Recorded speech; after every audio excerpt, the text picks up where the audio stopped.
Muy buenas, hermanos, familia, amigos. Reciban un cariñoso saludo desde Quito, Ecuador. Agradeciendo como siempre al Dios y Padre de nuestro Señor Jesucristo por la oportunidad que nos da de volvernos a encontrar frente a la palabra de Dios. Y esperando, como siempre, que esto esté sirviendo como me sirve a mí y que ustedes también estén desarrollando el hábito piadoso de leer las Sagradas Escrituras, no conformarse solamente con lo que reciben, sino que ustedes mismos aprendan a alimentar el espíritu, de lo que hemos venido hablando, de alimentar el espíritu para que Él sea el que gane la batalla. Porque estamos hablando de los tres enemigos que tiene el cristiano, y muchos, y hay otros más, pero son los que sobresalen acá: la carne, el diablo y el mundo.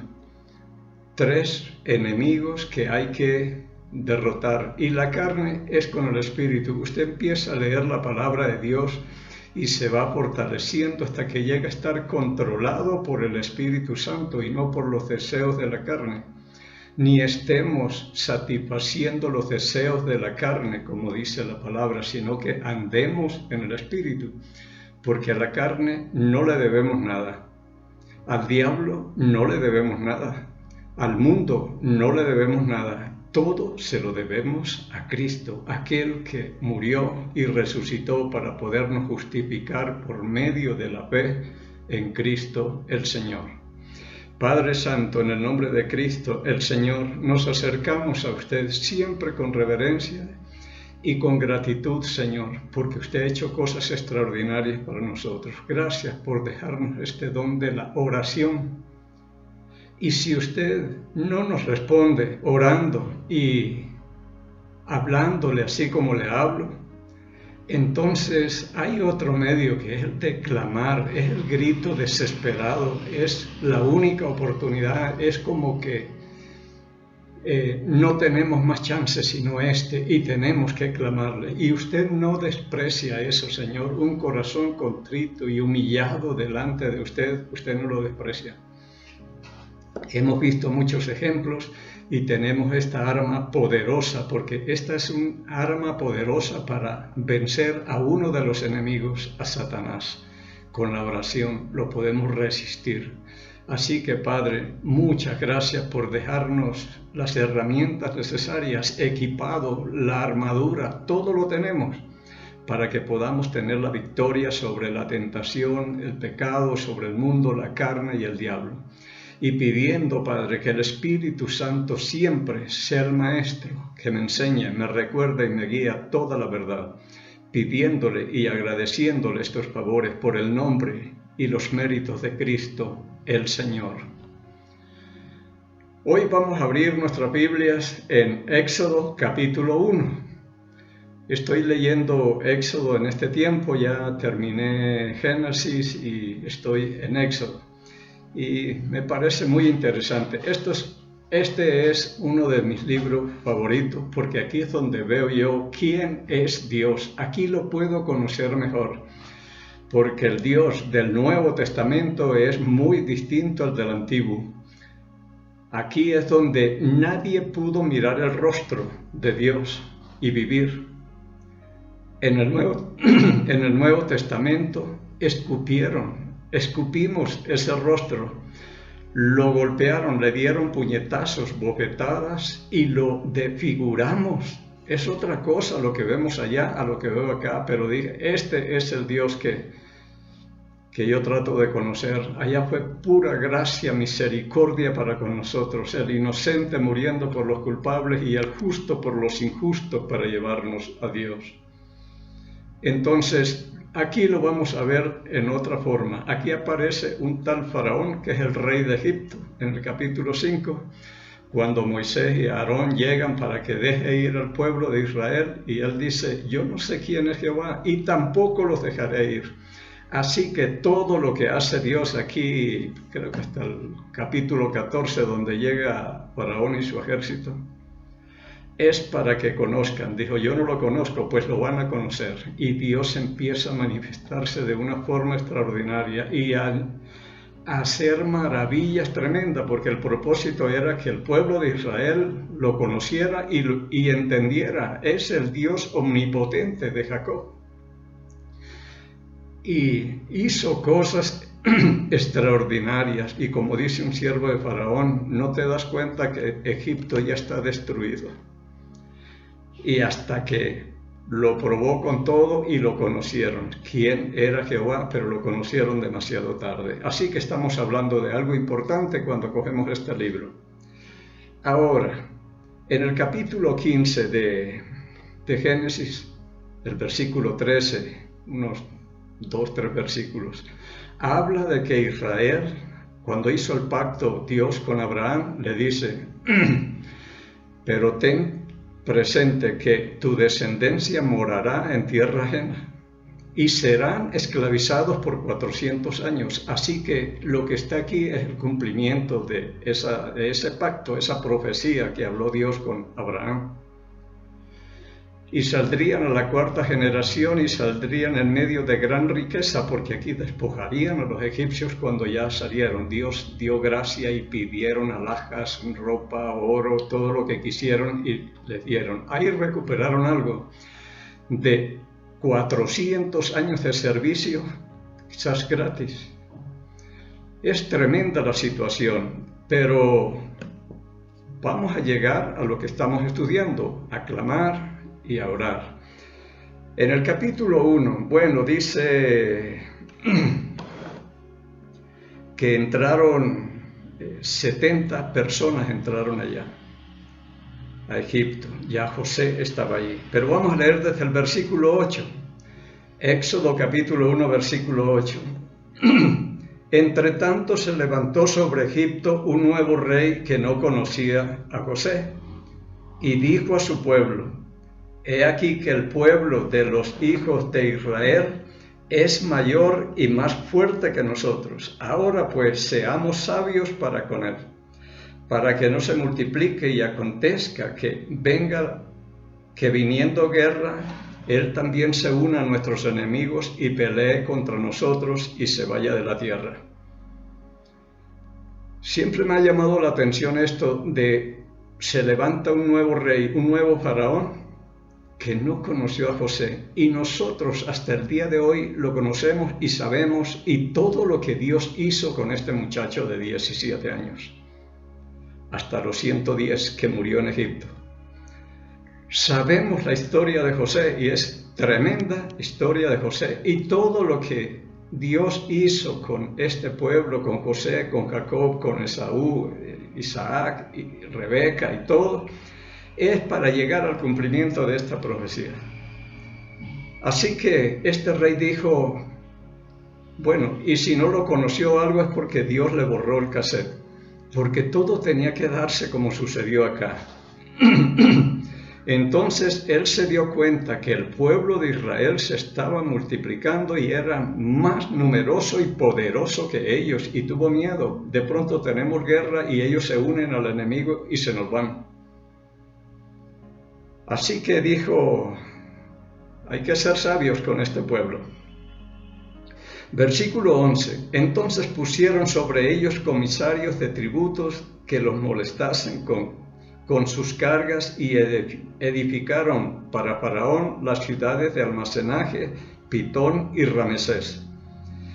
Pero cuanto más los oprimían, tanto más se multiplicaban y crecían, de manera que los egipcios temían a los hijos de Israel. Este pueblo, yo siempre he dicho, es intocable, es indestructible.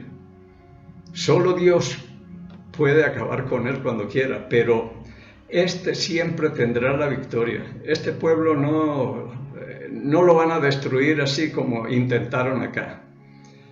Entre más los oprimían, más se multiplicaban. Dios estaba ahí con ellos y hacía la obra en ellos también. Y los egipcios hicieron servir a los hijos de Israel con dureza. Y son 400 años de esclavitud. Y por aquí está comenzando esto nada más. Y los hicieron servir, pero con dureza, dice. y amargaron su vida con dura servidumbre en hacer barro y ladrillos y en toda labor del campo y en todo servicio, al cual los obligaron con rigor. A veces se cuestiona la justicia de Dios, que por qué endurecía el corazón de Faraón y para castigar a Egipto. Dios dice allá en el capítulo 15 de Génesis, del versículo 13 en adelante, y él castigaría a esta ciudad, a este pueblo, al pueblo de Egipto. Serían oprimidos por 400 años, pero yo castigaré. Esto es cumplimiento de lo que el Señor habla. Él no habla por hablar, lo que Él habla lo cumple. Por eso yo digo, es confiable. Confiemos en Él, que Él es el único que cumple. Así que la gente ve, y Faraón dijo, yo no conozco a Jehová y tampoco lo voy a dejar ir. Él dijo eso. Entonces, ¿de qué hablamos? Pero cuando se trata de justificar a Faraón y culpar a Dios, mire todo lo que está pasando con el pueblo de Dios. 400 años sirviendo con amargura de alma, con rigor, y es terrible todo lo que pasó acá. Y después que Moisés se presenta a Faraón, las cosas se complicaron más. Entonces, todo lo que el Señor hace es justo y el propósito es mostrarnos su poder acá para que lo conozcamos quién es. Dice en el versículo 15, y habló el rey de Egipto a las parteras de las hebreas, una de las cuales se llamaba Cifra y la otra Púa, y le dijo, cuando asistáis a los hebreos a las hebreas en sus partos y veáis el sexo, si es hijo, matadlo, y si es hija, entonces viva. El propósito es exterminar a este pueblo, porque si matan a todos los varones, el resto que quedó envejecerá y desapareció. Este es un tipo del anticristo, los que trataron de eliminar al pueblo de Dios. Así que dice, le echaron mano por ahí, mátenlo si es varón. Dice, y cuando, versículo 17, pero las parteras temieron a Dios y no hicieron como les mandó el rey de Egipto, sino que preservaron la vida de los niños. Cuando la orden de un rey, porque se nos manda someternos a las autoridades, dice en Romanos capítulo 13, porque han sido puestas por Dios y quien se opone a lo establecido por Dios resiste y acarrea condenación, dice el versículo 1 de Romanos 3. Pero cuando la orden del rey se va en contra de la palabra de Dios, hasta ahí llegó la sumisión, la obediencia. Aquí es matar, y la palabra dice, no matarás. Uno de los mandamientos allá en Éxodo 20, no matarás. Ellas entendían y se sujetaron a Dios, pero no al rey. Y esto trae premio cuando obedecemos al Señor. Y el rey de Egipto, el 18, y el rey de Egipto hizo llamar a las parteras y le dijo, ¿por qué habéis hecho esto? Que habéis preservado la vida de los niños. Y las parteras respondieron a Faraón, porque las mujeres hebreas no son como las egipcias, pues son robustas y dan a luz antes de que las parteras vengan a ellas. Puede ser verdad, puede ser mentira, pero aquí tenemos que alinearnos es con Dios. No es someternos a esto, a lo que el rey dice, porque la intención es exterminar. Y un pueblo que es indestructible, así que eso es pérdida de tiempo.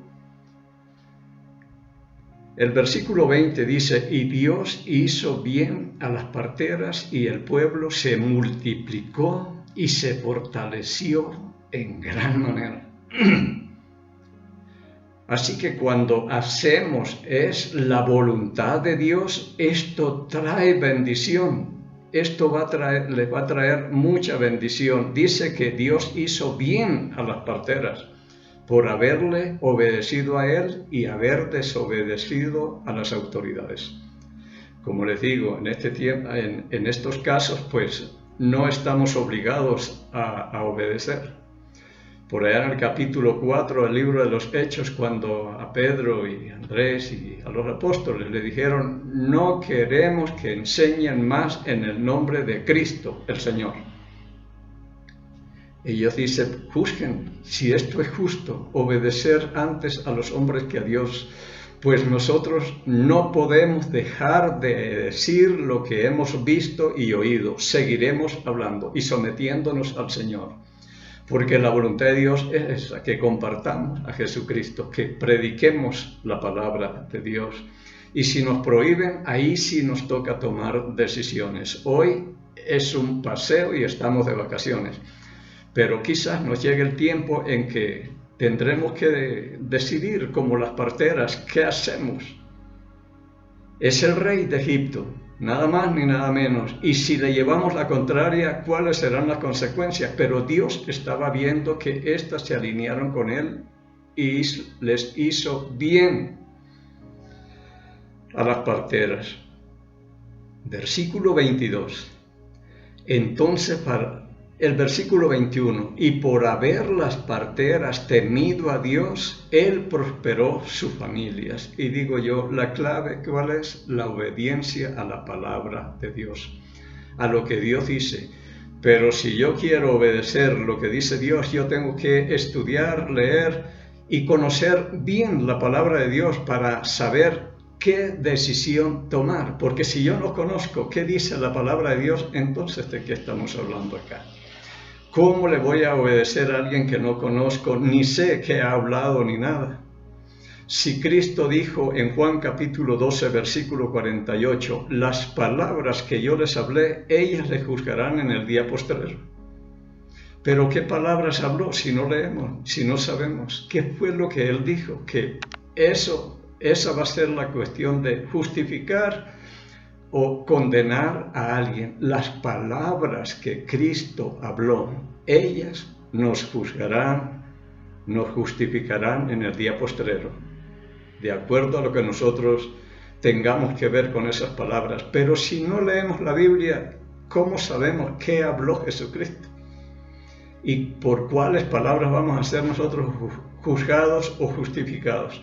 Así que para tomar estas decisiones se necesita conocer qué dice la palabra de Dios, como hicieron las parteras, y Dios prosperó sus familias. La clave, el temor a Dios, el respeto, tomar en serio lo que Dios dice. Llegamos al versículo 22. Entonces Faraón mandó a todo su pueblo diciendo, a todo el pueblo, ahora sí se complicó la vida: echad al río a todo hijo que nazca y a toda hija preservad la vida. Mandó a todo el pueblo, y el pueblo sí se va a someter es al rey, porque no conocen sino al rey. Ni siquiera tal vez saben lo que dice la Escritura, que tenemos que someternos a las autoridades, pero es lo único que conocen y a él le obedecen. Y yo no sé, aquí no habla, pero creo que muchos bebitos sufrieron las consecuencias. Muchos morirían ahogados. Es tremenda la situación, y a veces la gente cuestiona a Dios que ha sido injusto con Faraón, y mire todo lo que está haciendo. Y esto sucede por 400 años. Esclavos, maltratados, y cuando Moisés ya se presenta ante Faraón, las cosas se complicaron, porque si antes para hacer los ladrillos los egipcios le traían paja para que mezclaran con el barro y poder, esto le da más consistencia al ladrillo. Pero después que Moisés y Aarón hablan con Faraón, de ahí en adelante dijo, la misma tarea de ladrillos tendrán que hacer diariamente, y ya no se les dará la paja, sino que tendrán que ir y traer y cumplir con la misma tarea. Y esto fue terrible. El pueblo se quejó contra Moisés: ha puesto la espada a Faraón para que nos aniquile, porque ¿qué vamos a hacer ahora? Y los egipcios azotaban a los capataces que habían puesto para que los obligaran a cumplir con la tarea y no sabían qué hacer. Dios lo que hace es bueno y es justo. Él todo lo está haciendo bien. Y es poco lo que le hizo a Egipto comparado con todo lo que hicieron ellos con el pueblo de Israel. Bien, entonces la situación no es sencilla lo que les está pasando a ellos acá. Y como les digo, por 400 años en esto y después más complicado. Llegamos al capítulo 2 de Éxodo. Dice, un varón de la familia de Leví fue y tomó por mujer a una hija de Leví, la que concibió y dio a luz un hijo, y viendo lo que era hermoso, le tuvo escondido 3 meses. Pero no pudiendo ocultarle más tiempo, tomó una arquilla de juncos y la calafateó con asfalto y brea, y colocó en ella al niño y lo puso en un carrizal a la orilla del río, y una hermana suya se puso a lo lejos para ver lo que le acontecería. Y la hija de Faraón descendió a lavarse al río, y paseándose sus doncellas por la ribera del río, vio ella la arquilla en el carrizal y envió una criada suya a que lo tomase. Y cuando la abrió, vio al niño, y aquí que el niño lloraba, y teniendo compasión de él, dijo, de los niños de las hebreas es este. Este es Moisés. Este es libertador del pueblo de Israel, el que va a libertar al pueblo de Israel. Este va a llegar. Pero mire, acaba de nacer. Entonces, si Israel va a estar esclavizado por 400 años, esto quiere decir que han pasado 320 años. Porque cuando Moisés vaya y se pare delante de Faraón, está de 80 años. Ahí se cumplirían los 400. Así que hay que esperar 80 años más. Las cuentas no son complicadas aquí. Ahora, vamos a pasar acá al final del capítulo 2. El versículo 23 dice, aconteció que después de muchos días murió el rey de Egipto, y los hijos de Israel gemían a causa de la servidumbre y su clamor, y clamaron, y subió a Dios el clamor de ellos con motivo de su servidumbre. Ya no soportaban más, el rey murió, este faraón, y el pueblo de Israel gemía a causa de la servidumbre, de golpes y todos. ¿Y cuántos tal vez murieron por allá, esos ancianos que ya no pueden trabajar y obligándolos a que vayan a traer paja y fabriquen esto? Terrible. Entonces dice que a causa de este gemir, a causa de la servidumbre, clamaron. Y subió a Dios el clamor de ellos con motivo de su servidumbre. Pero digo, ya por aquí ya estamos llegando prácticamente al final de los 400 años y ahora clamaron. Claman a Dios y su clamor subió a Dios con motivo de su servidumbre. Es un clamor justificado. Están en apuros, son tiempos difíciles y ya están al borde de la liberación ellos. Pero ahora claman, después tal vez de 400 años, la cuarta generación empieza a clamar a Dios. Ya no soportan más Dios, y clamaron a Dios y Dios les escuchó. Y a esto es lo que yo voy siempre. En las situaciones críticas y difíciles de nuestra vida, que ojalá no nos lleguen, sabemos qué es lo que tenemos que hacer. Ya no es orar ni hablar a Dios, sino clamar. Esto es como cuando una vez yo me fui a la playa, nos fuimos a la playa. Mi esposa la vi muy adentro, yo dije, el mar se la está llevando, y yo cuidaba a mi hijo que era pequeño, de unos 5 o 6 años, y lo dejé ahí en la playa y le dije, hijo, quédate aquí, que tu mamá se está yendo, el mar se la está llevando. Yo pensé eso.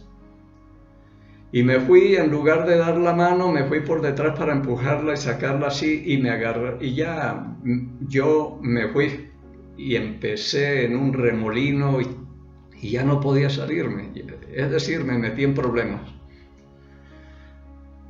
Y cuando logré sacar la cabeza y tomar un poquito de aire, mi primer grito fue ¡auxilio! Es un grito desesperado, el clamar a la gente que estaba ahí, ¡ayúdenme! Ya no es, Padre, por favor, vea que estamos siendo azotados y si usted quiere ayúdenos o algo. No, aquí es, necesitamos, Señor. Ya no soportamos más, es la única oportunidad que tenemos, Señor, y usted es el único que nos puede dar la mano. Pero una oración así, un clamor de estos, el Señor no lo va a despreciar. Así que el clamor de ellos llegó a Dios por causa de la servidumbre. Versículo 24. Y oyó Dios el gemido de ellos. No es como dice en Isaías 59, dice el Señor, no se ha agravado mi oído para oír, ni mi mano para salvar. Yo sigo siendo el fuerte y poderoso de Israel, pero vuestras iniquidades y vuestros pecados han hecho ocultar de ustedes mi oído y mi mano y lo demás. Pero Dios los escuchó el gemido de ellos. Y lo más importante, dice, y se acordó de su pacto con Abraham, Isaac y Jacob. Dios no se olvida, pero yo me acuerdo que yo, allá en Génesis capítulo 15, versículo 13, por allá al 15, yo hice un pacto con Abraham y le dije que su descendencia moraría en tierra ajena por 400 años y los 400 años se están cumpliendo ya. Así que se acordó Dios, pero era el tiempo de Dios. Oyó Dios el gemido de ellos y se acordó de su pacto con Abraham, Isaac y Jacob. Nosotros estemos tranquilos, que Él no se va a olvidar de la promesa que ha hecho. Y versículo 25, y miró Dios a los hijos de Israel y los reconoció Dios. En medio, un pueblo metido en otro pueblo, pero los miró y los reconoció. Ahí están, ahí está mi pueblo. Y ha llegado el tiempo, porque en el capítulo 3 comienza ya esto, apacentando Moisés las ovejas de Jetro, su suegro, sacerdote de Madián. Llevó las ovejas a través del desierto y llegó hasta Horeb, el monte de Dios, y se le apareció el ángel de Jehová en una llama de fuego, en medio de una zarza, y él miró y vio que la zarza ardía en fuego y la zarza no se consumía. Entonces Moisés dijo, iré yo ahora y veré esta gran visión, ¿por qué causa la zarza no se quema? Y viendo Jehová que él iba a ver, lo llamó. Lo llamó Dios en medio de la zarza y le dijo, Moisés, Moisés, y él respondió, heme aquí. Yo digo, por curioso, por acercarse a ver por qué es que la zarza está en llamas, pero no se consume. Y fue, y ahí lo llamó Dios. Aquí está Moisés de 80 años, según 7, creo que es el capítulo 7 de Hechos, el versículo 30 por ahí, a los 80 años. Y también dice, a ver si lo busco por acá, y vemos que el tiempo se ha cumplido ya. Cuando dice en el capítulo 7 de Éxodo, voy a leerle el versículo 6 y 7. E hizo Moisés y Aarón como Jehová les mandó, así lo hicieron. Versículo 7 del capítulo 7 de Éxodo. Era Moisés de edad de 80 años y Aarón de edad de 83 cuando hablaron a Faraón. O sea que se está cumpliendo, falta muy poco. Este es libertador y ya está de 80 años, los 400 prácticamente están cumplidos. pero ellos clamaron en el tiempo preciso. Por eso digo yo, bueno, Dios borrará las cosas y dirá, no les acordemos nada de eso, porque me van a clamar y todavía yo no los voy a dejar ir, porque no se ha cumplido el tiempo, como hizo con Juan el Bautista. Pero clamemos. Cuando estemos en apuro, cuando tengamos necesidades, clamemos. Si la oración no es suficiente, clame como hizo Bartimeo. Habló, ¿quién pasa por aquí? Y Jesús, hijo de David, ten misericordia de mí. Pero viendo que nada pasaba, comenzó a clamar, a gritar, y Jesús se detuvo.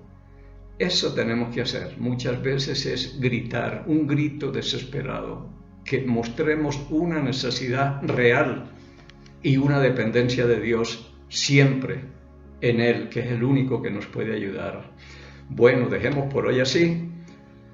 Y si el Señor nos da vida, nos permite llegar al próximo miércoles, mientras tanto encontremos gracia, misericordia, paz de Dios Padre y del Señor Jesucristo.